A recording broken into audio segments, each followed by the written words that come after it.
Alright, here we have our super hard to find, all original 1975 Dodge Tradesman 100 van. It's a shorty van, so it's a short wheelbase. It's not the more common long one. It's half ton. It was converted since basically brand new out of the gate. It was sent to Florence, California. It's originally a California truck, so it's really rust free, by the Recreational Vans Incorporated in Florence, California at the beginning, or actually in August of 1975. And so this is pretty much all original. I mean, the original paint from the factory is right there where this paint has been taken off, but since this truck has been purchased new, it's always had this paint job and these decals as part of the conversion. So the Recreational Van Company put this paint job on there, so pretty much since day one, you know, 0 miles, you know, the first purchase order, first owner, this is the paint job. So it's kind of had a second paint job, but it's still the original. You know, you got your original decals here. So I bought this, you know, because this thing would be just killer. I mean, this was a full-on conversion. I mean, it had your propane hookup, all this stuff. It's got the high top, which is also hard to find. It's not a pop-up. It's just a high top van. You know, we kind of nicknamed it the Conehead van. Really straight. You know, it's really oxidized. But I mean, you get your finger wet, and the orange would come back just killer. This is just somebody put a temporary plate, metal plate on here to block off anything, because the internals, it was mainly taken out. So if you want to keep it, you know, that's what I wanted to do. I kind of wanted to buff it out. I have a little area waxed out I can show you. But I'll get in the inside and show you. Everything's been taken out, but it's super straight. Just a little buckle in the metal right there. And again, this is from California, and then it was in Washington, where we use no salt on the roads. So this is completely rust free. You'll see a little bit of surface rust from worn paint like that and on the lower areas. But besides that little buckle down there after the rear tire on the right side, you have a little scuff in the paint here, as I showed.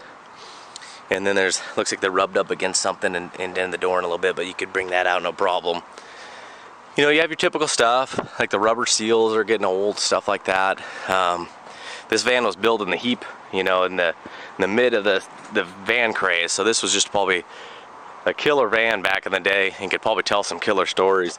We'll go ahead and go around the passenger side and show you guys the inside. But it's got a really cool, like, you know, kind of like Hemi orange, basically, is what it's really close to. Kind of like a Hugger orange of the GM color. You can see it's got all this original stuff. This stuff's worn, but this stuff is just killer. I mean, these things, you know, come the 80s and 90s, and especially 2000s, these things were just thrown to the wayside. I mean, they were just tossed and kind of, you know, kind of come back with the retroness. But you can see it's been gutted out. Some of the wood paneling is aged. You know, but it's not leaking. It hasn't ever leaked water. We've stored this, you know, only on the outside, and in carport sometimes. It's got a super old Pep Boys bumper sticker. The original shag carpet's in place. Again, the plate was made. There's a couple holes in the back I'll show you in the ground from probably the refrigerator had there. You know, get your power outlet. These killer swivel captain seats. They flip all the way around. So they can flip out to this, as you'll see in the pictures, out to the door. You know, it smells like an old vehicle in here, but it doesn't smell like a smoker, it doesn't smell like past, it smells like an old truck, if you're familiar with that smell. All the doors open and close. You know, it's a runner and driver. It's kind of a blank canvas, really. You'll see it's got the wood door panel. This one's in really nice shape. I mean, the seats are just killer. The driver's got a little bit of wear. You got your original type of leather there. You know, your original glove box opens up. You got your old school fuses. This is a full metal dash pad, and you got a couple little dings here. Sun visors come down. The wood on the headliner is a little bit old, but still looks pretty good. You got, you know, some pieces that, you know, I think a bed went up there because this door falls down. But I think a piece went all the way across the top.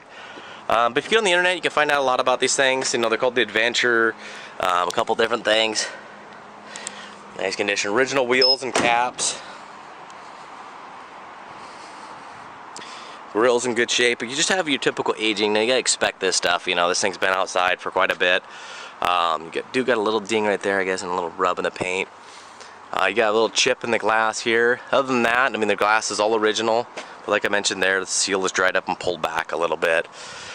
Mirrors are, you know, one's cracked, but they don't flop around in the wind. Got your original decal. Nice shape. You know, you get your carpets faded and sun-dyed and, you know, dark in some areas from driving. You know, the e-brake still works. Got the pull e-brake. You got the circle gauges. Pretty fun thing to drive. It's got a cool steering wheel. You know, this has got the wear. I mean, these things just weren't meant to last as long. So to see it look this good after this amount of time is pretty impressive. This is just not a vehicle that we're going to get to. We end up getting a pop-top Dodge van. A newer one from the 90s. So I got another kid on the way, so it was just a little quicker to get done. We got to shave out some of the projects. It's got a nice little Pioneer CD. So obviously this thing was being used not too long ago. I've had it about a year. Kept it running and driving. Kept fluids in it. Kept fresh gas in it. Battery's good, all that stuff. So I'll grab the keys here and fire it up for you. And I'll also do a drive. But it's got the original keys. And it's got this one's a spare, but and that's how it fires up when it's warm. You know, it's not crazy warm. I just drove it down the street, but you can see the temps up.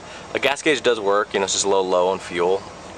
You know, it's 5-digit odometer, but it says 14317, so you know, probably 114. But by the pedals and stuff and a lot of the other wearables, I don't think this thing would have 214 on it. I mean, the doors shut just killer. It does smoke a little bit. I think from sitting, I think the rings have gone bad. It's got the 318 motor. You know, I haven't done a whole lot. Going through the mechanicals. You know, I kind of wanted to throw some Flowmasters on it, and I was going to put some Mopar rallies on it. I was going to do a staggered 8-inch in the back. But open up the rear doors. You know, they all open really good. And you can see the holes here I was talking about.